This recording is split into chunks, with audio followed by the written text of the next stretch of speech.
Berbanding balik dengan Dinda yang mendapatkan hukuman membersihkan kamar mandi perempuan, Dira membersihkan kamar mandi laki-laki dan Fani yang membersihkan taman sekolah. Maka Hasya mendapatkan giliran membersihkan gudang. Dari banyaknya tempat, kenapa harus tempat berdebu ini yang menjadi bagiannya? Menghela napas, gadis pemilik pipi bulat ini memulai mengerjakan hukumannya.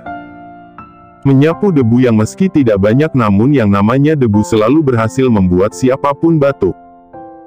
Uhuk. Debunya banyak banget, kesalnya. Setelah disapu bersih, sekarang tinggal dipel. Hasya melakukannya secepat yang dia bisa, karena tadi berjanji kalau Damian akan menjemputnya 1 jam lebih telat dari biasanya. Suara pintu dikunci, Hasya menoleh pada pintu gudang yang tertutup rapat. Bergegas menghampiri pintu gudang, Hasya mencoba membukanya namun tidak bisa.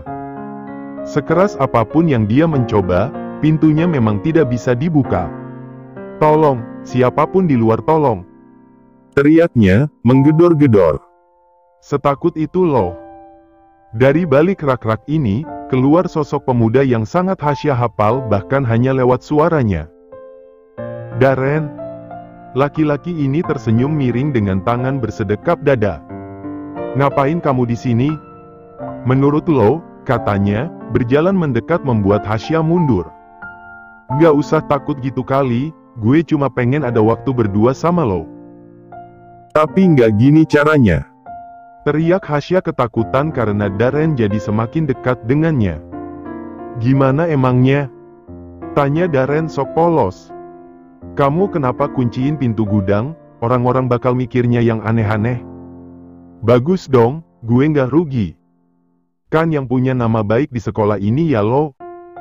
Mata Hasya berkaca-kaca, Darren memang kejam. Tapi selama dia mengenalnya, baru kali ini Hasya merasa apa yang orang katakan benar. "STT, jangan nangis, gue nggak suka." Memalingkan wajah saat Darren akan menyentuh pipinya. "Buka pintunya, kalau mau ngomong berdua jangan gini caranya." Darren terdiam, menatap tangannya yang masih mengudara. "Lo seenggak suka itu sama gue?" "Darren," kata Hasya takut, melihat tatapan tengil itu yang berubah tajam. "Gue kurang apa Sya? Gue kurang apa?" Hasya semakin mundur karena ketakutan, hingga dirinya terpojok di antara pintu yang tertutup dan Darren yang berada di depannya. "Gue kaya, gue ganteng, gue penguasa sekolah, gue bisa buat lo senyum, dan gue juga suka sama lo lebih lama dari pacar lo itu," bentaknya. Hasya menangis, luruh tubuh gadis mungil ini karena takut dengan Darren. Sementara laki-laki ini, dia menghela napas. Sadar kalau apa yang dilakukannya tadi terlalu terburu-buru. "Sya," panggilnya lembut, pada gadis yang menangis memeluk tubuhnya sendiri ini. "Gue nggak maksud nakutin lo. Gue cuma pengen tahu, kenapa lo nggak mau sama gue? Kasih tahu di mana kurang gue, udah itu aja." Darren membuang napas kasar, dia ikut duduk di samping Hasya yang menangis. "Gue baru kali ini suka sama cewek sampai segila ini," lirih Darren. Hasya mendengarnya menghentikan tangisannya, dari rasa takutnya tadi berubah kasihan. Apa dia sejahat itu, karena menolak Darren? Tapi kan, perasaan tidak bisa dipaksakan. "Darren," panggilnya. "Suka sama orang itu nggak bisa dipaksain," kata Hasya selembut mungkin, seperti biasanya. "Dan gue juga nggak bisa milih sama siapa hati gue berlabuh Sya." Hasya bangun. "Kamu tahu itu, aku nggak bisa jawab pertanyaan kamu tadi," ucapnya, menghapus air mata yang masih berada di pipinya. "Tapi aku harap, kamu bisa temuin cewek yang cinta sama kamu melebihi apapun." "Tapi gue maunya lo." Hasya menggeleng. "Aku bukan orangnya, tapi aku yakin kamu akan temuin orangnya. Entah di mana dan entah kapan itu." Meski matanya memerah karena menangis tadi, Hasya masih bisa tersenyum. "Suka sama orang punya caranya sendiri, bukan kayak gini. Tapi makasih karena kamu suka sama aku yang gini, padahal cewek sekolah kita yang cantik banyak banget, kekehnya. Darren tersenyum, niatnya menginginkan Hasya hingga menjebak di sini hilang entah kemana. Dia juga ikut bangun, menyodorkan tangannya pada Hasya. Ayo berteman. Hasya menerimanya dengan baik, keduanya saling melempar senyum. Tapi Darren, kembali dia merasakan keserakahan dalam dirinya. Kalau Hasya memang ditakdirkan menjadi miliknya, bukan Damian atau laki-laki lain. Mana cewek gue? Dinda termagu, Damian sangat menyeramkan sekarang membuatnya tidak berani membuka mulut. Lo budek, gue tanya mana cewek gue? Seisi kelas Hasya mendadak jadi bisu, takut dengan Damian dan terpana dengan ketampanan laki-laki itu. Hasya mungkin pergi. Kini, semua tatapan jatuh pada Dira yang berani bersuara. Secara dia selalu nggak cukup sama satu cowok, jadi dia kabur mungkin, katanya berani, tanpa melihat kemarahan Damian yang sudah di ujung tanduk. Gue tahu dia di mana, tahan Dinda, menghadang langkah Damian yang akan menghampiri Dira si mulut ember. Tadi kita dihukum, dan hanya kedapatan tugasnya di gudang. Ikutin gue, kata Dinda, sebelum pergi melirik Dira yang wajahnya pucat karena Damian tadi. Keduanya berjalan, menelusuri lorong sekolah yang sudah sepi karena muridnya yang sudah pulang sejak 1 jam lebih yang lalu. Dinda berkeringat dingin, kalau begini sih dia juga sepasrah Hasya pas ditembak sama laki-laki pemilik visual dewa tapi hati iblis. Ini, kata Dinda setelah sampai, di depan pintu yang tertutup rapat. Lo buta. Semprotnya. Dinda memejamkan mata, menguatkan diri dengan terus berkata sabar atau tidak dia en. Tolong, siapa di luar? Ada yang terkunci di dalam. Teriak Hasya, mendengar suara orang di balik pintu gudang yang terkunci ini. Dinda melotot saat mendengar suara dari dalam yang seperti suara milik Hasya. Sya, lo di dalam? Dinda. Teriaknya senang. Dinda, bukain pintunya. Ini nggak bisa dibuka. Dinda mencoba, tapi tidak bisa. Pintu kayu tua sialan ini macet karena terlalu tua mungkin. Lo sendiri di sana Sya? Sama Darren. Dinda langsung kicep, tidak berani melirik pada Damian yang mungkin kembali emosi. Benar saja, tadi Damian sangat panik di balik wajah datarnya karena pacarnya terkunci di dalam. Tapi, begitu Hasya menyebut nama Darren, entah kenapa, emosinya langsung berada di ubun-ubunnya. Sya mundur dulu coba, ucap Dinda antisipasi. Kenapa mundur? Istighfar si Dinda, kenapa di saat genting gini masih sempet-sempetnya nanya gitu? Mundur, pintunya mau dibobol. Teriak Dinda kesal.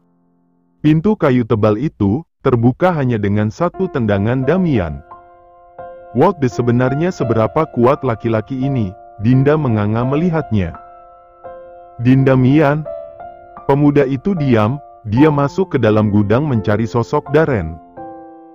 Bahaya Sya, kata Dinda ikut menyusul. Hasya bingung, apanya yang bahaya coba? Darren yang baru saja akan melangkah keluar dari gudang ini harus mendapatkan kenyataan saat kerah baju depan seragamnya dicengkeram dan ditarik kasar. Buk! Satu bogeman mentah dia dapatkan. Tidak hanya pukulan di pipinya tapi juga tendangan di perutnya dan kembali lagi pukulan di sudut bibirnya hingga berdarah. Woi, anjir! Kata Dinda yang baru masuk. Di belakangnya Hasya melotot kaget, seperti Dinda tapi dia tidak teriak. Pisahin, ucap Dinda mendorong Hasya. Aku nggak berani, ucapnya mundur. Lo mau lihat Darren mati Sya? Hasya menggeleng, dia tidak mungkin melihat Damian menjadi pembunuh. Ya udah pisahin, Damian pasti nurut sama lo. Oke, Hasya mengambil ancang-ancang. Dinda melotot saat sahabatnya itu salah mengambil posisi. Yap, Hasya bukannya melerai malah menambah masalah. Saat pukulan balasan Darren untuk Damian malah mengenai dirinya. "Hasya!" teriak Dinda kaget.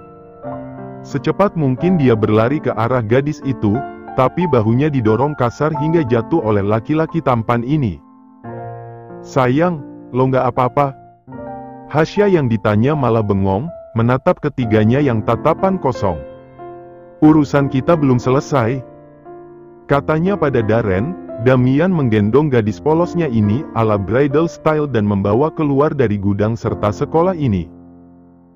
"Gara-gara lo," kata Dinda menunjuk Darren penuh. "Dasar pembuat masalah." Lanjutnya lagi, meninggalkan Darren sendirian di gudang ini. Sementara yang disalahkan menunjuk dirinya sendiri, kenapa malah dia yang salah? Orang pintunya yang tidak mau terbuka meski ada kunci. "Kampret," gumamnya kesal, "benar kata Wira. Rencana bagus tidak akan pernah mulus, namanya doang bagus tapi manusianya nggak ada bagus-bagusnya."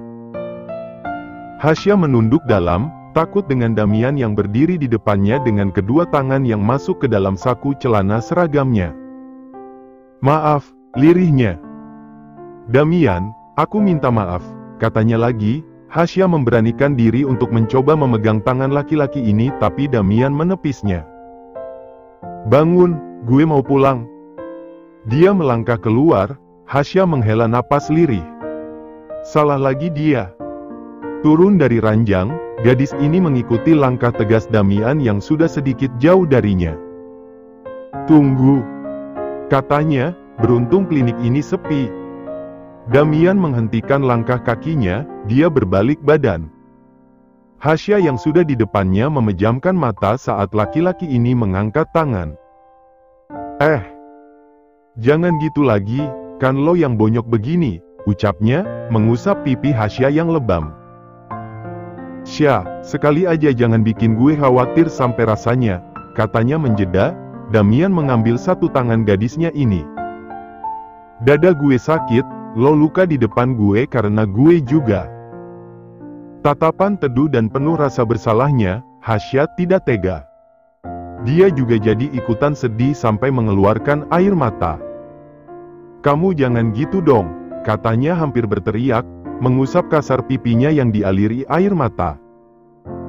Lupa kalau pipi sebelah kanannya yang sedang bonyok dia usap kasar hingga dia meringis kesakitan. "Aduh," katanya masih menangis. Udah, kenapa jadi lo yang nangis sih? Kamu jahat, aku kan gak bermaksud mau luka juga." Damian terkekeh, memeluk gadis ini erat. "Iya, salah gue. Salah aku juga," katanya. "Kap, anak gue kalau mewek gini makin jelek," mencolek dagu Hasya penuh tatapan jahilnya. "Sembarangan," katanya, menepis tangan Damian. "Sini gue usapin, lo yang usap sendiri malah makin jadi nanti." Damian mengusap lembut sisa air mata yang masih mengalir di pipi cabi Hasya. "Ayo pulang." Hasya mengangguk, dia menerima uluran tangan pacarnya ini. Keluar dari area klinik, tempat yang Damian tuju saat Hasya pingsan akibat pukulan dari Darren kampret itu. "Ngapain lo datang ke sini?" "Bagus, gue datang baik-baik," sambutannya Kehtai. Damian memutar bola matanya malas, masuk kembali ke dalam kamarnya diikuti Karel yang menutup pintu. "Gue nginep ya di sini." "Pelak. Bener-bener," gumamnya. Tepukan kasih sayang Damian di belakang kepalanya terdengar sangat renyah. "Cuma malam ini doang, masa lo pelit sih?" "Bukan masalah pelitnya. Gue janji, nggak akan ganggu lo ngebucin," katanya, memberikan pupi es dan mengangkat tangan agar Damian mengizinkannya menginap malam ini. "Terserah," balasnya, memainkan kembali gamenya yang tadi tertunda karena kedatangan makhluk halus ini. Karel tersenyum lebar, dia berlari kecil ke arah ranjang Damian dan langsung melemparkan dirinya sendiri untuk rebahan. "Berasa di rumah gue," katanya. "Alay," komentar mulut pedas laki-laki tampan ini. "Terserah mulutnya abang aja," dumelnya. Damian menghela napas, padahal kan niatnya malam ini mengajak Hasya keluar jalan-jalan. Ke pasar malam atau taman kota mungkin, gadis polos itu kan suka kencan ala rakyat jelata. Beneran lo abis saling tonjok sama si Daren-Daren itu? Tahu dari mana? Tanyanya, karena seingat Damian, pada saat kejadian siang menuju sore tadi, tidak ada orang yang tahu selain mereka berempat. Dinda, move on lo, sindirnya. Gimana ya, nggak tahu juga gue. Dinda baik, tipikal cewek nggak bisa diem tanpa jaim-jaim. Jangan karena cinta lo ditolak, lo jadi brengsek sama cewek lain, peringat Damian. Nggak tahu maksudnya, kekeh Karel. Damian melepaskan stick PS-nya begitu game yang dimainkan sudah selesai dengan hasil yang memuaskan. Jangan mainin temen cewek gue, cari cewek lain. Ya ampun, mana pernah gue gitu. Lo lihat tampang gue yang suka mainin hati cewek? Iya, tampang laki-laki brengsek, balasnya. Nyes, dalam sekali kata-kata itu menusuk hati Karel. Canda deh, udah biasa. Mulut Damian kan mana pernah bisa direm. Nggak akan kali, tapi kenapa perhatian banget sama Dinda? Jangan bilang lo sampah. Katanya, melempar boneka beruang itu ke arah Karel. Anjir udah gede masih tidur pakai boneka, mana boneka beruang lagi. Mengangkat boneka ini, Karel cukup terkejut. Maksudnya sangat terkejut, mengetahui fakta kalau sohibnya ini tidur pakai boneka. Bobo cantik dong lo, kekehnya. Jangan sentuh. Damian mengambilnya kasar, dia bahkan mengusap-usap boneka beruang ini. Seolah mencoba menghilangkan bekas tangan Karel di sini. Gue nggak najis kali, ucapnya tersinggung. Lo najis, boneka cewek gue cuma boleh dipegang sama gue. Yang lain haram. Mau istighfar rasanya, tapi kan dia Kristen. Dasar cowok gila. Daripada lo, cowok ngenes. Balas Damian telak. Iya, tahu kok Karel ditolak cintanya sampai galau bertahun-tahun. Tapi jangan dibahas juga kali, kan malu dia. Cakep bertalenta gini malah gamon. Stres gue ngomong sama setan macam you. Sok Inggris, nilai ujian lo cuma 50. Ucap Damian pedas. Jangan sampai gue tendang ya, masih untung nilainya 50 daripada si Akbar Noh 30. Bangga gitu, ucapnya, mengangkat sebelah alisnya. Jelas dong, ada yang lebih bawah dari gue, dan artinya gue nggak bodoh-bodoh banget. Dih, katanya sinis. Gitu banget sama sohib sendiri, dukung dong. Baru saja Damian akan membalasnya, tapi ketukan di pintu membuatnya kembali menarik kata-kata mutiara yang akan dia berikan pada Karel. Kembali pada pintu kayu itu sedikit terbuka dengan memunculkan kepala. An Asteri Sengkunti bogel emang. Kaget Karel. Aku manusia. Balas Hasya, dia menunjuk pada dirinya sendiri. Bahkan loncat-loncat, membuktikan kalau dia manusia. Damian menepuk jidat, dosa apa dia punya cewek polosnya kebangetan begini? Kenapa? Tanyanya tidak ada halus-halusnya sama sekali. Hasya yang ditanya bukannya menjawab malah malu-malu meong garong dengan melirik pada Karel. Kenapa? Tanya Damian lagi, kali ini tangannya ikut andil mendorong Karel agar merebahkan diri di atas ranjangnya dan menyelimuti sahabatnya ini seperti menyelimuti mayat. Asu. Umpatnya, kesusahan bernapas. Anu, katanya, kenapa? Tanya Damian sekali lagi, kali ini suaranya sudah mulai gregetan akan jawaban Hasya. Nanti aja deh, kamu lagi sama temen kamu. Sekarang, bilang sama gue. Paksa Damian, menahan lengan Hasya yang akan keluar dari kamarnya. Sibuk nggak malam ini? Damian menggeleng, menerbitkan senyuman manis dari gadis pemilik pipi cubi ini. Aku ada tugas, disuruh mainin alat musik. Satu aja untuk nilai praktik, mau minta diajarin sama kamu main itu, katanya, menunjuk gitar Damian yang tidak pernah laki-laki ini mainkan. Boleh kan? Tanyanya meminta bantuan. Iya, ucapnya, mengusap lembut pucuk kepala Hasya. Iya udah, aku pergi dulu. Mau lanjutin nyuci baju kamu hehe, cengirnya. Cuma itu? Tanyanya, Damian sedikit kecewa. Hasya mengangguk. Emangnya mau apa lagi? Tanyanya balik. Damian membuang napas, tersenyum miring. Laki-laki ini memeluk Hasya erat membuat gadis polos ini sedikit kaget.